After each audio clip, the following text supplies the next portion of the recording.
बिस्मिल्लाहिर्रहमानिर्रहीम। अस्सलाम वालेकुम। मैं हूं हिदायत अली खान और आप देख रहे हैं मेरा फेसबुक और यूट्यूब चैनल। नाज़रीन, शहबाज शरीफ साहब जो है वो लंदन भाग गए हैं और उनको ख़तरा जो पाकिस्तान के अंदर नज़र आ रहा है। इस वक्त इस्लामाबाद को और पिंडी को पाकिस्तान तहरीक इंसाफ के कारकुनों ने मुकम्मल तौर पर जो है बंद कर दिया और ख़ारजी और जो दाखिली रास्ते हैं सारे वो बंद कर दिए हैं। और वहाँ पे ये बताया जा रहा है कि पाकिस्तान तहरीक इंसाफ ने पूरे मुल्क के अंदर जो कारकुन पूरे मुल्क के अंदर सड़कें बंद की थी उनको खोल दिया गया कि यहाँ पे पूरे पाकिस्तानियों को तकलीफ़ हो रही है, सिर्फ हमें जो है इस्लामाबाद और पिंडी को ब्लॉक करना चाहिए क्योंकि हमारी जो मुतालबात है वहाँ से पूरे होंगे। तो इस वक्त जो है गवर्नर राज का कहा जा रहा है कि वो लग सकता है, लेकिन ये सिर्फ धमकियाँ देते हैं, गवर्नर राज नहीं लग सकता। और दूसरा, कुछ अहम शख्सियात जो वो भी बाहर जाने की कोशिश कर रहे हैं। एयरपोर्ट जो है वहाँ पे तैयारे जो बताया जा रहा है कि तैयारे वहाँ पे तैयार खड़े हैं और अब तहरीक इंसाफ जो है वो इस्लामाबाद के जो एयरपोर्ट को रास्ते जाते हैं उनको भी ब्लॉक करने की कोशिश कर रहे हैं, लेकिन वो जो कि हदूद पंजाब के अंदर आती है उसकी एयरपोर्ट की, अब वहाँ की इस्लामाबाद की पुलिस ये इजाज़त तलब कर रही है कि हमें जो पंजाब के अंदर एयरपोर्ट को जाने वाले रास्ते वो हमारे यानी कि हदूद में शामिल कर दिए जाए ताकि वहाँ पे हम एयरपोर्ट को सिक्योर कर सकें और यहाँ पे जो इम्पोर्टेड हुकूमत के लोग हैं वो यहाँ से भागने में, अगर खुदा न खास्ता हालात ख़राब होते हैं तो उनको भागने का मौका दिया जा सके। तो ये बात इस पर चल रही है क्योंकि इससे पहले अगर इमरान रियाद खान कह रहे हैं कि मुझे जब गिरफ़्तार करने की कोशिश की तो पंजाब के अंदर जो रास्ते जो हदूद पंजाब के अंदर थी, क्योंकि इस्लामाबाद से मैंने बेल ली थी और इस्लामाबाद मुझे वो पकड़ नहीं सकते थे, तो इन्होंने इस्लामाबाद के हदूद में पकड़ कर ये कहा कि ये तो पंजाब के हदूद में KPK के हदूद में आता है, तो मुझे उस प्लाजे से टूल प्लाजे से जो है गिरफ़्तार किया गया। अब ये जो है इस्लामाबाद जो कि 14 से 15 किलोमीटर या 27 किलोमीटर लगा लें ज़्यादा से ज़्यादा, उस हदूद के अंदर जो है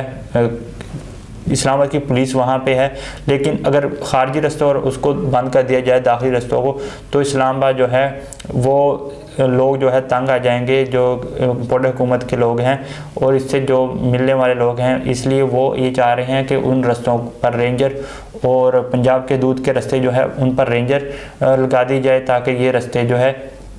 ब्लॉक ना कर सकें। और शहबाज शरीफ जो है वो इसलिए लंदन भाग गए हैं, वो उनको ये मशवरा तो ख़ुद वो फ़ैसला कर नहीं सकते, इसलिए वो भगोड़ा नवाज शरीफ से फ़ैसला करते हैं, मशवरा करते हैं कि अब आर्मी चीफ़ के जो उनको एक्सटेंशन दी जाए या उनको जो है नया आर्मी चीफ़ अगर वो एक्सटेंशन देते हैं, आर्मी चीफ़ एक्सटेंशन मांगता है तो इनको देनी पड़ेगी, क्योंकि जो नवाज शरीफ है उसकी सियासत जो है सिर्फ स्टेटमेंट के ऊपर खड़ी। इनका ये बयानिया तो था कि वोट को इज़्ज़त दो, वोट को इज़्ज़त दो, लेकिन इनको जो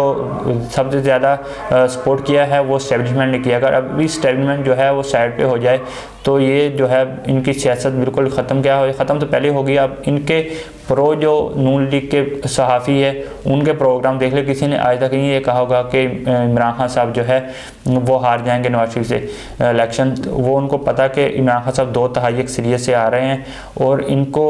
जो बेल मिली है इसको नवाज शरीफ को अगर पासपोर्ट उनका जारी किया गया है यहाँ पे आए बगैर, और मरीम नवाज़ को जो उनका पासपोर्ट और उनके केस ख़त्म किए गए हैं, जो शहबाज शरीफ के, हमजा शहबाज के और तमाम को जो है NRO 2 मिला है, सिर्फ एस्टेब्लिशमेंट की वजह से मिला। अगर वो एस्टेब्लिशमेंट को अभी आंखें दिखाते हैं तो उनके लिए बहुत ज़्यादा मुश्किलात होती हैं। एस्टेब्लिशमेंट अब जैसे कहेंगे ये वैसे फ़ैसला करेंगे। अगर एस्टेब्लिशमेंट जो आर्मी चीफ़ वो कहेंगे वही उनकी मर्ज़ी से लगाया जाएगा। अगर वो एक्सटेंशन मांगते हैं कि इमरान खान साहब ये कहते हैं कि जब तक इलेक्शन नहीं होते तब तक इनको एक्सटेंशन दी जाए, और जब नए आर्मी चीफ़ जब आएँ, नई हुकूमत आए तो वो नए आर्मी चीफ़ लेकर आएँ, तो वो भी नवाज शरीफ को मानना पड़ेगा। ये जो है स्टैंडर्ड के 1% भी इनकी मुखालफत नहीं कर सकते, क्योंकि ये सिर्फ अगर खड़े हैं तो इनको जो एल्फी लगाई है PDM को सिर्फ स्टेटमेंट की वजह से लगी है।